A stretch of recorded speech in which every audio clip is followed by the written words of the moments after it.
नमस्कार, good news Bharat में आप सभी दर्शकों का स्वागत है। मैं संजीव शर्मा और आइए देखते हैं गुड न्यूज़ भारत पर आजमगढ़ की खबरें फटाफट अंदाज में।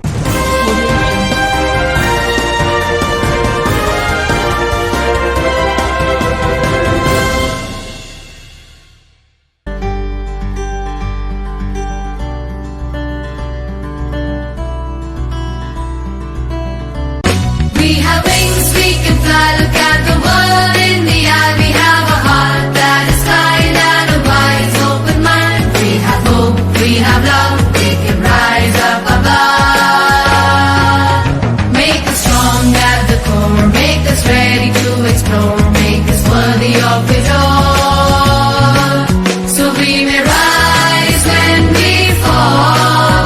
We are the game changers, we are the trailblazers, we are the go-getters, we are the wave riders, we are the Jaypurians, we are the Jaypurians, we are the Jay. We have wings, we can. Azamgarh जिले में D79 gang के नाम से सूचीबद्ध हुआ Guru Prasad gang. SP ने दी जानकारी। बता दें कि संगठित गिरोह बनाकर भौतिक व अनुचित लाभ के लिए अपराध करने वाले गैंग की गतिविधियों पर प्रभावी अंकुश लगाने के लिए पुलिस अधीक्षक के निर्देश पर गंभीरपुर क्षेत्र में सक्रिय गुरु प्रसाद राय उर्फ बेचू राय व उनकी गैंग के सदस्यों को पुलिस रिकॉर्ड में सूचीबद्ध किया गया है। अब यह गिरोह गुरु प्रसाद गैंग के नाम से पुलिस रिकॉर्ड में दर्ज किया गया है। आपराधिक अभिलेखों में इस गिरोह को D79 कोड नंबर आवंटित किया गया है। गिरोह के सदस्यों में शामिल लोगों के नाम मंगलवार को पुलिस अधीक्षक अनुराग आर ने जारी कर दिया। उन्होंने बताया कि इस गैंग में चंदन राय निवासी अमौड़ा थाना गंभीरपुर, कृष्णा राय निवासी अमौड़ा थाना गंभीरपुर, कौशल किशोर राय निवासी अमौड़ा थाना गंभीरपुर, अभिषेक उर्फ बच्चा राय निवासी अमौड़ा थाना गंभीरपुर, पंकज मिश्रा निवासी अमौड़ा थाना गंभीरपुर, चंद्रशेखर उर्फ गुरऊ सरोज निवासी अमौड़ा थाना गंभीरपुर, राजेंद्र प्रजापति निवासी अमौड़ा थाना गंभीरपुर, दीपक उर्फ उपेंद्र राय निवासी राजेपुर पसिका थाना बरदर, योगेश सिंह उर्फ गोलू निवासी बड़ेरा थाना किराकत जिला जौनपुर शामिल हैं।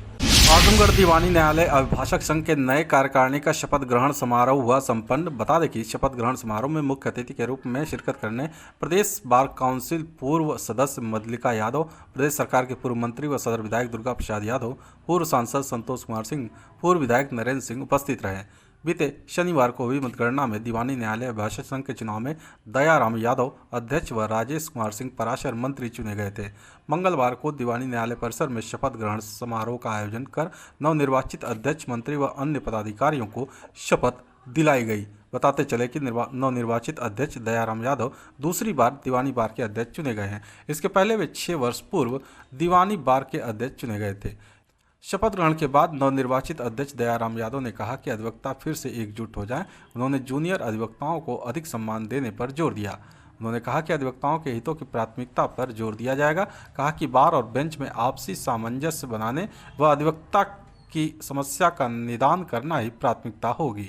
ब्रह्मलीन सिद्ध संत दुर्वासा महामंडलेश्वर मौनी बाबा रामलाल दास जी महाराज की 5वीं पुण्यतिथि दिवस पर मां शारदा स्नातकोत्तर महाविद्यालय शंभुपुर गहजी में विविध कार्यक्रमों के साथ श्रद्धांजलि सभा का आयोजन किया गया। सर्वप्रथम अतिथियों ने मौनी बाबा के चित्र पर पुष्प अर्पित कर नमन करते हुए उनके जीवन वृत्त पर प्रकाश डाला। कॉलेज प्रबंधक फौजदार सिंह, उप प्रबंधक संजय सिंह, प्राचार्य डॉक्टर दिवाकर सिंह ने संयुक्त रूप से महंत श्री श्री 1008, महंत अमरनाथ गिरी, महंत श्री नारायण दास आदि अतिथियों को अंग वस्त्रम देकर स्वागत किया।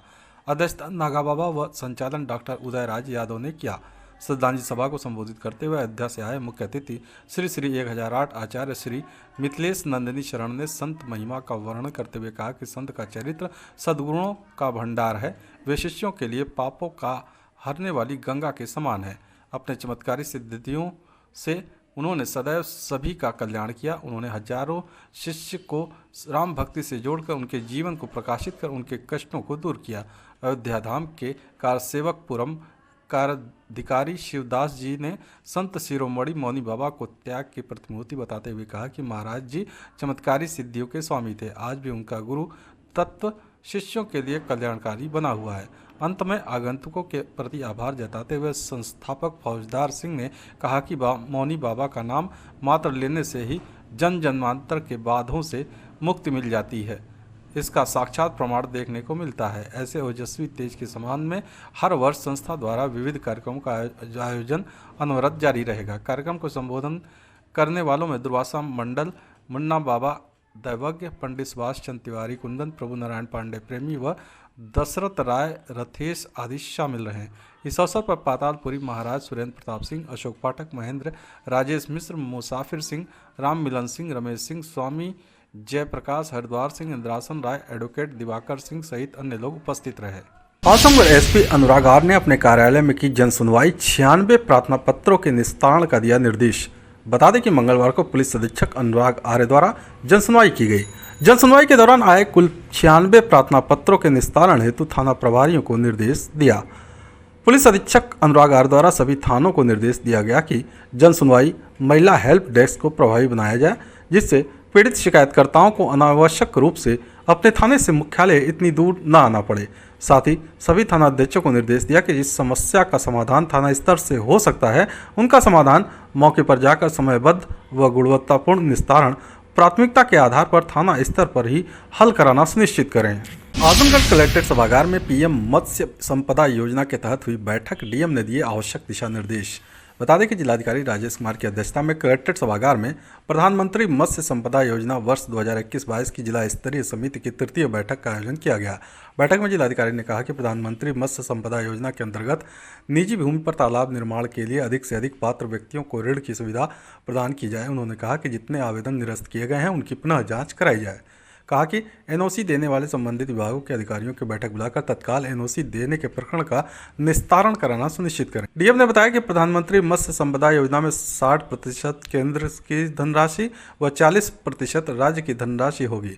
लाभार्थी परक योजना में सामान्य वर्ग के लिए लाभार्थियों को कुल इकाई लागत का 40% अनुदान तथा अनुसूचित जाति, जनजाति एवं महिला अभ्यर्थियों को कुल इकाई लागत का 60% अनुदान उपलब्ध कराया जाएगा। शेष लाभार्थी अंश होगा। उन्होंने कहा कि योजना के अंतर्गत आवेदक को किसी भी प्रोजेक्ट को स्थापित करने हेतु निजी भूमि अथवा लीज की भूमि रजिस्टर्ड कम से कम 10 वर्ष विवाद रहित होनी चाहिए एवं आवेदक लाभार्थी अंश की धनराशि व्यय करने के सक्षम होना चाहिए। जिलाधिकारी ने बताया कि वर्ष 2020-21 के सापेक्ष प्रधानमंत्री मत्स्य संपदा योजना के विभिन्न उप योजनाओं के कुल 11 मद में 76 लाभार्थियों को 648.520 लाख की परियोजना प्रस्तावित की गई थी, जिसमें से 316.168 लाख अनुदान के सापेक्ष क्रियान्वयन वर्ष 2020-21 में 13.36 लाख व 2021-22 में 77.408 लाख बजट आवंटन प्राप्त हुआ है।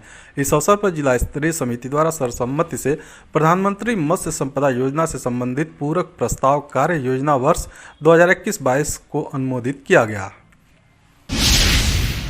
मऊ आजमगढ़ जनपद की सीमा पर आबाद मुबारकपुर विधानसभा की ग्राम पंचायत गोछा में मंगलवार को गाजा बाजा ढोल नगाड़ा के साथ पुष्प बरसाकर मंडल अध्यक्ष दिवाकर सिंह के नेतृत्व में भाजपा कार्यकर्ताओं ने जन विश्वास यात्रा का सीमा में प्रवेश करते ही भव्य स्वागत किया। आगामी विधानसभा चुनाव का बिगुल बज चुका है।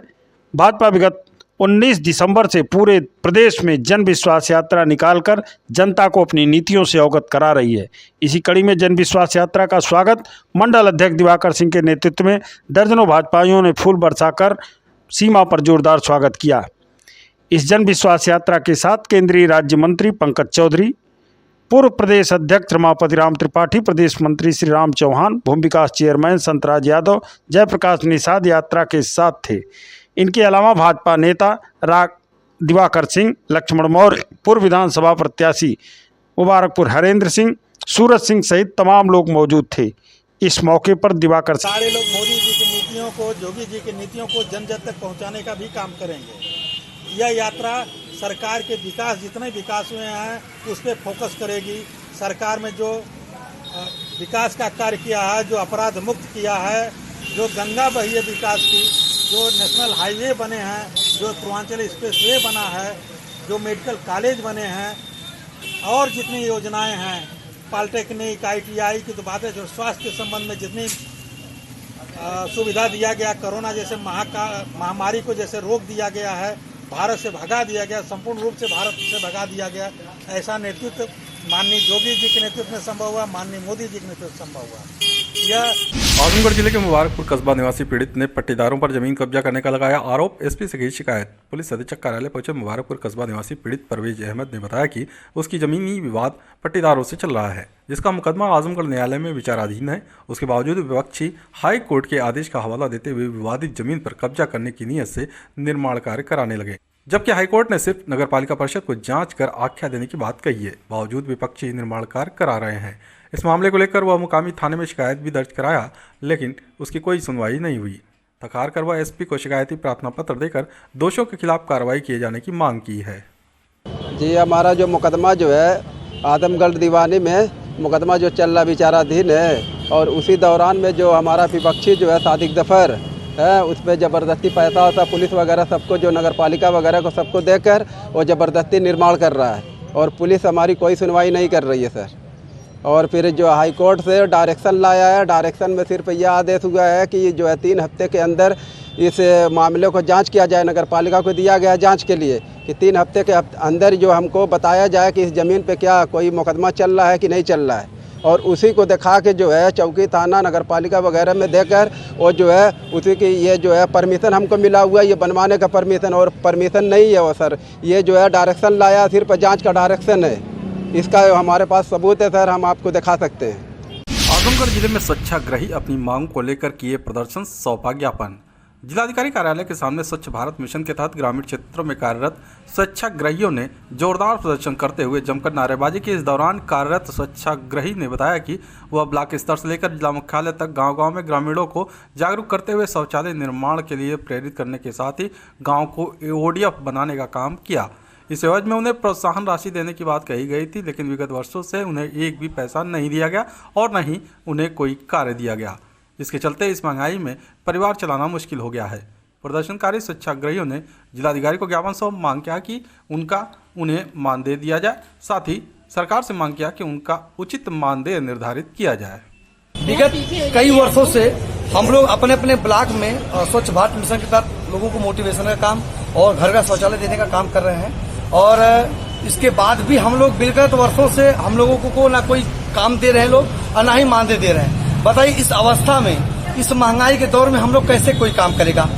मामला यह है कि जिसे हम लोग हर ग्राम सभा में हम लोगों को स्वामित्व गाँव दिया गया है कि हम लोगों को जो गरीब शोषित वंचित है उनको हम लोग शौचालय देने का काम करें और हर सार्वजनिक स्थल पर स्वच्छ भारत मिशन के तहत काम करें, और ब्लॉक से लेकर करके जिला मुख्यालय तक सभी लोग हम लोगों को पहले तो काम देते थे, लेकिन कुछ वर्षों से कोरोना काल से बिल्कुल अनदेखी कर दिए गए हैं। यानी जो भी हम लोगों का पैसा आ रहा है वो कहा जा रहा है। मैं किसी पे आरोप नहीं लगाऊंगा, मैं इतना कहना चाहता हूं मीडिया के माध्यम से कि कम से कम सरकार द्वारा हम लोगों को एक मानदेय हो। आजमगढ़ जिले में द डिस्ट्रिक्ट बार एसोसिएशन का धरना प्रदर्शन दूसरे दिन भी रहा जारी। एसडीएम सगड़ी के हटाने की कर रहे हैं मांग। बता दें कि पिछले कई दिनों से सगड़ी तहसील के अधिवक्ता क्षेत्र के एसडीएम गौरव कुमार की कार्यशैली से नाराज होकर धरनारत हैं, तो वहीं जिले के अधिवक्ता सगड़ी तहसील के अधिवक्ताओं के समर्थन में खड़े नजर आए। दूसरे दिन भी द डिस्ट्रिक्ट बार एसोसिएशन के बैनर तले अधिवक्ताओं ने जुलूस निकालकर प्रदर्शन किया। एसोसिएशन के अध्यक्ष रणविजय यादव ने कहा कि जिलाधिकारी को कई बार पत्र लिखकर मिलने का समय मांगा गया, जिससे कि मामले का निस्तारण हो सके। बार बार की शिकायत के बाद भी जब जिलाधिकारी ने संज्ञान नहीं लिया और कमिश्नर के यहाँ भी शिकायत करने पर कोई सुनवाई नहीं हुई, ऐसे में हम सभी अधिवक्ता आंदोलित हैं और मांग करते हैं कि एसडीएम गौरव कुमार का स्थानांतरण अन्य जिले के लिए किया जाए। हम लोग धरनारत इसलिए हैं कि गौरव कुमार एसडीएम सगड़ी जो है वो अधिवक्ताओं का उत्पीड़न कर रहे हैं और अदालत में अधिवक्ताओं के साथ अमर्यादित व्यवहार करते हैं और get out, out of court, इस तरह की भाषा का प्रयोग करते हैं। और उनका आचरण कोई नया नहीं है, यह जब एसडीएम सदर थे तब भी उनका यही आचरण था। उनके खिलाफ महीना 1.5 महीना यहाँ आंदोलन चला था। हम जो है जब जिलाधिकारी से शिकायत करते हैं कि उनसे वार्ता करवा करके उनको जो है थोड़ा उनको नॉर्मल करके और मर्यादित आचरण करने की सीख दें, तो जिलाधिकारी वार्ता के लिए तैयार नहीं होते हैं। और हम लोग कमिश्नर से कहते हैं तो कमिश्नर के यहाँ से भी कोई पहल नहीं की गई। ऐसे में आंदोलन के अलावा हमारे पास कोई रास्ता नहीं बच जाता है लोकतंत्र में। आखिर हम करें क्या करें। हमारा कहना यह है कि एसडीएम गौरव कुमार जो है सगड़ी के, उनका स्थानांतरण जिले के बाहर करा दिया जाए और तभी जो है जिले की समस्याओं से निजात मिलेगी और ये अधिवक्ता समाज और ये आबादकारी सारे लोगों का कार्य जो है सुचारू रूप से चलेगा। आजमगढ़ डीएम कार्यालय पर ऑटो चालक समिति उत्तर प्रदेश ने 6 सूत्रीय मांग को लेकर किया प्रदर्शन, सौंपा ज्ञापन। जिलाधिकारी कार्यालय पहुंचे ऑटो चालक समिति उत्तर प्रदेश के पदाधिकारियों व सदस्यों ने अपनी मांगों के समर्थन में नारेबाजी करते हुए प्रदर्शन किया और 6 सूत्रीय मांगों का ज्ञापन जिला प्रशासन को सौंपा। इस दौरान समिति के संरक्षक प्रभु नारायण पांडे प्रेमी ने कहा कि परमिट को लेकर प्रशासन को कई बार अवगत कराया गया, लेकिन प्रशासन द्वारा कोई कार्रवाई नहीं की गई। प्रदेश के अन्य जिलों में मालवाहन व पैसेंजर गाड़ियों को 15 साल की परमिट दी जाती है, तो हमारे जिले में ऑटो रिक्शा की परमिट 10 साल ही क्यों दिया जा रहा है। कहा कि पुलिस द्वारा ऑटो चालकों का चालान काटकर जबरदस्ती जुर्माना वसूला जाता है, जो कि बहुत ही निंदनीय है। ऑटो चालक के लिए कोई ठहराव निर्धारित स्थल नहीं बनाया गया है, उसे बनाया जाए। 15 साल का परमिट का पैसा जमा किया जाता है, तो परमिट भी 15 साल का ही दिया जाए। जर्जर सड़कों की मरम्मत जल्द से जल्द किया जाए। पुलिस व आरटीओ का उत्पीड़न ऑटो चालकों पर बंद किया जाए।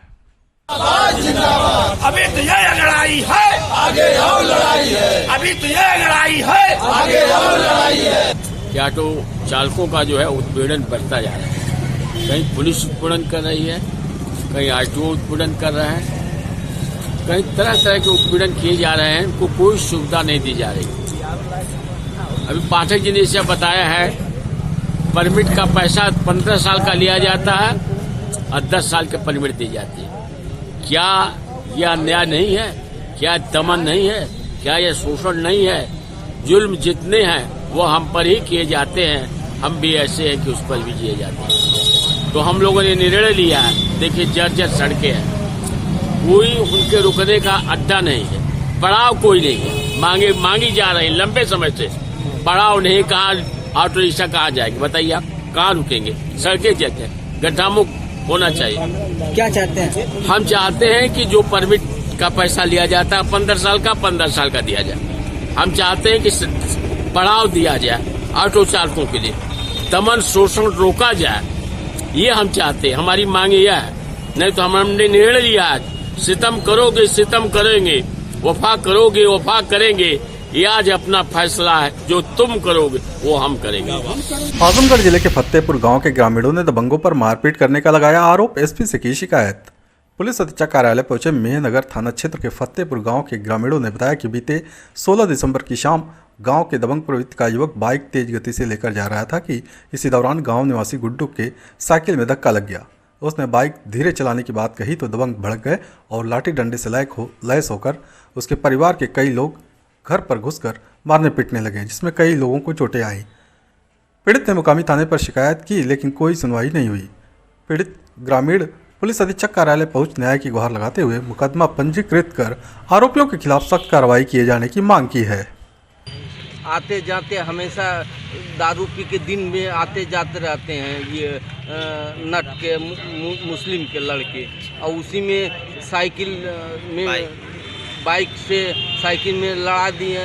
और कोई घर पे नहीं तो घर पे घुसकर आए मारे हमारे बहन बेटियों के तमाम, तो उल्टी सीधे बेइज्जत किया, गाली दिया, गाली गलौज। लेकिन पुलिस उस पर विशेष कार्रवाई नहीं कर रही। वो हम लोग चाहते हैं जो बाहर घूम रहे उनकी गिरफ्तारी हो।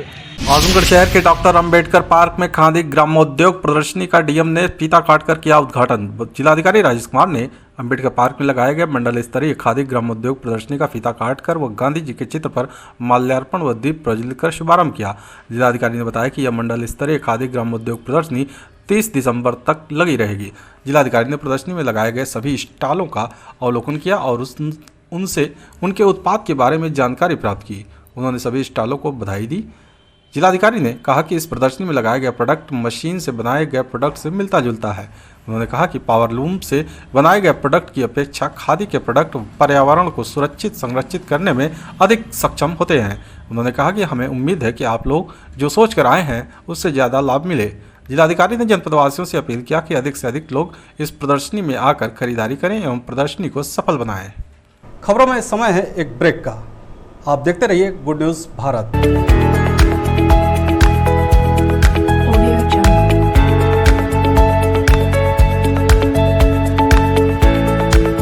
ब्रेक के बाद एक बार फिर से आपका स्वागत है और आइए देखते हैं आजमगढ़ की खबरें फटाफट अंदाज में।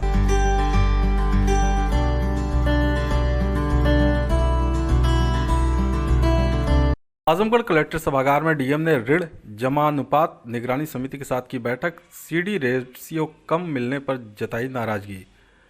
बता दें कि जिलाधिकारी राजेश कुमार की अध्यक्षता में कलेक्टर सभागार में जिला सलाहकार समिति, जिला स्तरीय समीक्षा समिति, आरसेटी, ऋण जमानुपात निगरानी समिति की बैठक संपन्न हुई। बैठक में समीक्षा के दौरान 30 सितंबर 2021 को बैंकों से संबंधित सीडी रेशियो 23.23% पाया गया, जिस पर जिलाधिकारी ने कड़ी नाराजगी प्रकट करते हुए समस्त बैंकों के बैंक मैनेजरों प्रतिनिधियों को निर्देशित करते हुए कहा कि सीडी रेशियो को 40% तक बढ़ाएं एवं हाउसिंग लोन ऋण, शिक्षा ऋण, मुद्रा ऋण प्राथमिकता के साथ पात्र लाभार्थियों को उपलब्ध कराएं। प्रधानमंत्री फसल बीमा योजना की समीक्षा में एलडीएम यूबीआई ने समस्त बैंकों के बैंक समन्वयकों से कहा कि किसानों को अधिक से अधिक फसल बीमा का लाभ दें। जो किसान अपनी फसल का बीमा नहीं कराना चाहता, उन किसानों से 24 दिसंबर 2021 तक लिखित सहमति प्राप्त किया जाना है। उसके बाद 25 दिसंबर से खाताधारकों के खाते में फसल बीमा की प्रीमियम को डेबिट कराना सुनिश्चित करें। जिलाधिकारी ने बीमा कंपनी के प्रतिनिधियों को निर्देश दिया कि किसानों को फसल बीमा के प्रति जागरूक करने के लिए जिला कृषि अधिकारी एवं उद्यान अधिकारी से समन्वय स्थापित कर किसानों के साथ बैठक कराते हुए फसल बीमा के बारे में किसानों को जागरूक करें। समीक्षा के दौरान पाया गया कि किसान क्रेडिट कार्ड योजना अंतर्गत सितंबर 2021 तक कुल लक्ष्य 1,33,425 के सापेक्ष 49,260 किसान क्रेडिट कार्ड स्वीकृत किए गए, जिस पर जिलाधिकारी ने समस्त बैंक मैनेजरों को निर्देशित करते हुए कहा कि पशुपालन एवं मत्स्य विभाग के सहयोग से 15 फरवरी 2022 तक प्रत्येक शुक्रवार को समस्त विकासखंडों पर अपराह्न 2:30 बजे से कैंप का आयोजन किया जा रहा है। उन कैंपों में डिस्ट्रिक्ट कोऑर्डिनेटर के माध्यम से प्रत्येक ब्लॉकों से फॉर्म लेकर 15 दिन के अंदर उसे स्वीकृत एवं वितरित कराना सुनिश्चित करें। उत्तर प्रदेश अनुसूचित जाति वित्त एवं विकास निगम द्वारा संचालित योजना अंतर्गत भौतिक लक्ष्य 2850 के सापेक्ष सितंबर 2021 तक प्रेषित कुल 758 आवेदन पत्रों में से 120 आवेदन पत्र स्वीकृत हुए हैं, जबकि 589 आवेदन पत्र अभी भी लंबित है। प्रधानमंत्री रोजगार सृजन कार्यक्रम के अंतर्गत 110 पत्रावली लंबित है। ओडीओपी योजना अंतर्गत 39 पत्रावली लंबित है एवं मुख्यमंत्री युवा स्वरोजगार योजना अंतर्गत 93 पत्रावली लंबित है तथा दीनदयाल अंत्योदय योजना अंतर्गत राष्ट्रीय ग्रामीण आजीविका मिशन से संबंधित बैंकों में 931 पत्रावली लंबित है, जिस पर जिलाधिकारी ने समस्त बैंकों के प्रतिनिधियों को निर्देश दिए कि इस माह के अंत तक समस्त लंबित आवेदन पत्रों को निस्तारण कराना सुनिश्चित करें। जिलाधिकारी ने कहा कि प्रधानमंत्री स्ट्रीट वेंडर योजना अंतर्गत जिन्होंने पहला ऋण समय से चुका दिया है और वे वेंडर जो अब 20,000 ऋण के लिए पात्र हैं, उन सभी वेंडरों को समन्वयकों के माध्यम से चिन्हित करते हुए 20,000 रुपये ऋण का उपलब्ध कराना सुनिश्चित करें। जिलाधिकारी ने समस्त बैंकों के मैनेजरों प्रतिनिधियों को निर्देश दिए कि आदर्श आचार संहिता लागू होने के बाद भी योजना से संबंधित आवेदनों को प्राप्त कर उनके निस्तारण की प्रक्रिया पूर्ण कराएं। तरफकाजी में समाजवादी पार्टी ने की नुक्कड़ सभा। वक्ताओं ने कहा, दर दर भटक रहे हैं गरीब, किसान और युवा। लालगंज विकासखंड क्षेत्र के तरफकाजी गांव में समाजवादी पार्टी के द्वारा एक नुक्कड़ सभा का बूथ प्रभारी धर्मेंद्र चौहान की अध्यक्षता में आयोजन किया गया। कार्यक्रम का संचालन अल्पसंख्यक अध्यक्ष सहीम अहमद खान ने किया। इस अवसर पर मुख्य अतिथि लालगंज के पूर्व विधायक बेचई सरोज ने लोगों को संबोधित करते हुए कहा कि महिलाओं की सुरक्षा के लिए सपा सरकार ने कई योजनाएं चलाई थीं, जिस पर मौजूदा सरकार ने कैंची चलाने का काम किया है। उन्होंने कहा, जब से भाजपा सरकार आई है तब से गरीब, किसान और युवा दर दर भटक रहे हैं तथा अनेकों समस्याओं से जूझ रहे हैं। उन्होंने कहा, भाजपा सरकार में विकास पूरी तरह से ठप हो गया है। केवल जनता को लूटने का काम किया जा रहा है, चाहे सब्जी की महंगाई हो या बिजली का बिल हो या जीएसटी, हर तरह से भाजपा सरकार लूटने का काम कर रही है। इस अवसर पर भाजपा सरकार की गलत नीतियों को उजागर करके लोगों को जागरूक करने का प्रयास किया गया। इस मौके पर अरमान अहमद, रमेश चौहान, अजय चौहान, जियालाल यादव, बबलू प्रधान, धर्मेंद्र यादव, राजदेव यादव, सुरेश यादव, सुनील चौहान, हीरा लाल यादव, रामजन्म चौहान, अरविंद चौहान, अनिरुद्ध चौहान, संतोष चौहान, महेंद्र चौहान सहित आदि लोग मौजूद रहे। कार्यक्रम का समापन सेक्टर प्रभारी तनवीर अहमद ने किया। बीमार बीजेपी के पूर्व मंडल अध्यक्ष तथा मार्टिनगंज के प्रभारी अशोक कुमार सिंह के तिलखरा स्थित आवास पर पहुंचकर कार्यकर्ताओं ने जाना उनका हाल। भारतीय जनता पार्टी के पूर्व मंडल अध्यक्ष और मार्टिनगंज के प्रभारी अशोक कुमार सिंह के तिलखरा स्थित आवास पर भाजपा के कई कार्यकर्ता उनके स्वास्थ्य के बारे में जानकारी प्राप्त किए। भाजपा कार्यकर्ताओं ने उनके उत्तम स्वास्थ्य की कामना भी की। आपको बता दें कि भारतीय जनता पार्टी के पूर्व मंडल अध्यक्ष और मार्टिनगंज के प्रभारी अशोक कुमार सिंह को हार्ट की समस्या तथा नस में ब्लॉकेज हो जाने के कारण उन्हें फोर्टिस हॉस्पिटल गुरुग्राम में भर्ती कराया गया था, जहां उनकी प्लास्टिक सर्जरी हुई। प्लास्टिक सर्जरी कराने के पश्चात वो अपने आवास तिलखरा वापस लौटे हैं। भाजपा के कई नेताओं और कार्यकर्ताओं ने आज उनके आवास पर पहुंचकर उनके स्वास्थ्य का हालचाल पूछा और उनके उत्तम स्वास्थ्य की कामना की गई। इस मौके पर भाजपा के पूर्व क्षेत्रीय संयोजक ओम प्रकाश सिंह, ज्ञान सिंह, विनोद सिंह, शमशेर सिंह, संजय सिंह, मनोज सिंह, शकील अहमद, पूर्व प्रधान धनंजय सिंह आदि लोग विशेष रूप से उपस्थित रहे। गुड़गांव के फोर्टिस हॉस्पिटल में डॉक्टर टी.एस. क्लेर के द्वारा मेरा एंजियोप्लास्टिक सर्जरी सफलपूर्वक कर दिया गया। मैं अपने सभी मित्रों एवं सभी कार्यकर्ता बंधुओं, अपने सभी शुभचिंतकों के प्रति आभार व्यक्त करना चाहता हूं, जिनके आशीर्वाद एवं शुभकामनाओं से मैं पूर्ण रूप से स्वस्थ होकर के पुनः अपने घर पे आप लोगों के बीच में आ चुका हूं। इसके लिए मैं अपने सभी क्षेत्रवासियों का, अपने सभी देवतुल्य कार्यकर्ता बंधुओं का, अपने सभी स्नेही मित्रगणों का हृदय से आभार व्यक्त करना चाहता हूं। लालगंज पुराने बाईपास पर नहर तक गिट्टी गिराकर छोड़ दिए जाने से आवागमन हुआ कष्टप्रद। लालगंज के पुराने बाईपास पर नहर तक गिट्टी गिराकर छोड़ दिए जाने से आवागमन पूरी तरह कष्टप्रद हो चुका है। मुख्यमंत्री के मईखरगपुर संभावित आगमन को लेकर उस समय गड्ढा मुक्ति के नाम पर इसमें बड़ी गिट्टी तो गिराई गई थी। मुख्यमंत्री का आगमन भी हुआ और वो चले भी गए, लेकिन इसे समतल नहीं किया गया और अगल बगल गिट्टियां बिखरी होने से इस समय आवागमन में लोगों को काफ़ी असुविधाओं का सामना करना पड़ रहा है। स्थानीय लोगों ने मांग की है कि इसे अविलंब दुरुस्त कराया जाए। भीरा में बाइक सवार युवक दूसरी बाइक को बचाने के प्रयास में अनियंत्रित होकर गिरकर हुआ बेहोश, हालत गंभीर। भीरा बाजार में आज मंगलवार की शाम 4:30 बजे के करीब जौनपुर से आजमगढ़ की तरफ तेज रफ्तार टीवीएस बाइक सवार जा रहा था कि जैसे ही भीरा बाजार में पहुंचा, सामने से आ रहे बाइक सवार को बचाने के प्रयास में अनियंत्रित होकर गिर गया, जिससे बाइक सवार को गंभीर चोट आ गई तथा वो मौके पर बेहोश हो गया। साथ में एक 2 वर्ष के करीब का बच्चा था जिसे खरोंच तक नहीं आई। स्थानीय लोगों की मदद से 108 नंबर एम्बुलेंस से बरदा सामुदायिक स्वास्थ्य केंद्र में उसे भर्ती कराया गया। समाचार लिखे जाने तक घायल युवक को होश नहीं आया था, जिससे उसका नाम पता ज्ञात नहीं हो सका। घायल अवस्था में बरदा से उसे अभी कुछ देर पहले जौनपुर के लिए रेफर कर दिया गया है। देवगांव पुलिस ने एक वांछित अभियुक्त को अवैध असलहे के साथ खुम्भा देवरी मोड़ से किया गिरफ्तार। पुलिस अधीक्षक आजमगढ़ के द्वारा अपराध और अपराधियों की गिरफ्तारी के लिए चलाए जा रहे अभियान और अपर पुलिस अधीक्षक नगर महोदय के कुशल निर्देशन और क्षेत्राधिकारी लालगंज मनोज कुमार रघुवंशी तथा प्रभारी निरीक्षक देवगांव के नेतृत्व में उप निरीक्षक मेहरे आलम तथा उमेश चंद यादव मैं हमराह के निहोरगंज बाजार में मौजूद थे कि मुखबिर से सूचना मिली कि एक मुकदमे का वांछित अभियुक्त नोनीपुर की ओर से खुम्भा देवरी मोड़ होकर मेहनाजपुर की ओर जा रहा है। अगर जल्दी किया जाए तो पकड़ा जा सकता है। मुखबिर की सूचना पर पुलिस ने खुम्भा देवरी मोड़ से उपरोक्त वांछित को पकड़ लिया। पकड़े गए व्यक्ति का नाम पता पूछने पर उसने अपना नाम संजय यादव निवासी शिव का पूरा रामपुर कठरवा थाना देवगांव बताया, जिसको समय करीब 12:15 बजे पुलिस हिरासत में लिया गया। अभियुक्त की जामा तलाशी में उसके पास से एक तमंचा और एक जिंदा कारतूस 315 बोर बरामद किया गया। गिरफ्तार शुदा व्यक्ति के विरुद्ध आवश्यक विधिक कार्रवाई करते हुए माननीय न्यायालय भेज दिया गया। गिरफ्तार करने वाली पुलिस टीम में उप निरीक्षक मेहरे आलम, उप निरीक्षक उमेश चंद यादव तथा कांस्टेबल विनोद यादव मौजूद रहे। सिसरेड़ी गांव में गरीब का आशियाना जलने के बाद चेयरमैन और एसडीएम ने पहुंचकर की आर्थिक सहायता और दिया हर संभव सहायता का आश्वासन।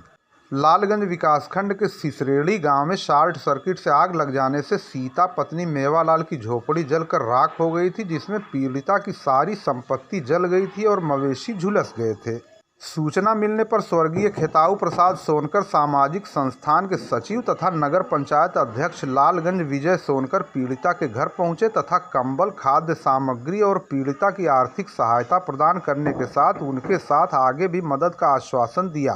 उन्होंने कहा लालगंज क्षेत्र की जनता के सुख दुख में वो हमेशा खड़े हैं और आगे भी खड़े रहेंगे। इस मौके पर विजय सोनकर ने लोगों से अपील की कि ऐसी आपदा में सभी को आगे आकर पीड़िता की हर संभव मदद करनी चाहिए। यह वास्तव में मानवीय संवेदना का परिचायक है।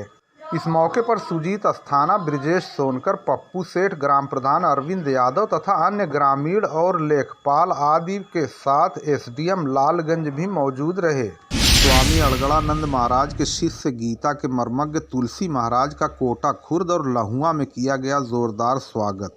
राणा प्रताप सिंह और रमेश सिंह के आवास कोटा खुर्द और लहुआ में स्वामी अड़गड़ानंद महाराज के शिष्य गीता के मर्मज्ञ तुलसी महाराज का भव्य स्वागत किया गया। ज्ञानती सिंह, रेखा सिंह, उर्मिला सिंह, रीता सिंह, चित्रा सिंह, तारा सिंह और गुंजा सिंह आदि महिलाओं ने आरती उतारी तथा गुरु पूजन किया गया। स्वामी तुलसी महाराज ने अपने प्रवचन में कहा कि हमें ईश्वर से आशा रखनी चाहिए। वन में पशु पक्षी भगवान भरोसे रहते हैं और स्वस्थ तथा सुखी रहते हैं। ढूंढ ही लूंगा एक दिन, चाहे जीवन गलाना पड़े, हे ईश्वर एक न एक दिन आपका पता लगा ही लूंगा। इस प्रकार का विश्वास लेकर भक्ति के मार्ग में आगे बढ़ना चाहिए। उन्होंने कहा ईश्वर सर्वव्यापी है, योगी जिसमें रमता है वह राम है। उन्होंने कहा हरि व्यापक सर्वत्र समाना, प्रेम ते प्रकट हो है मैं जाना। उन्होंने कहा गुरु के आशीर्वाद और सत्संग करने से ही ईश्वर का साक्षात्कार हो सकता है। इस मौके पर राणा प्रताप सिंह, रमेश चंद्र सिंह, धर्मदेव सिंह, वीरेंद्र सिंह, पूर्व प्रधानाचार्य ओम प्रकाश सिंह, राहुल सिंह, भोला सिंह, संजय सिंह, डीके सिंह, गुड्डू सिंह, दशरथ जायसवाल, राजेश शुक्ला, साधु राम, मिलन सिंह, श्याम सुंदर, नरेंद्र, महेश प्रजापति और उनके सहगीता पाठी आदि लोग विशेष रूप से उपस्थित रहे।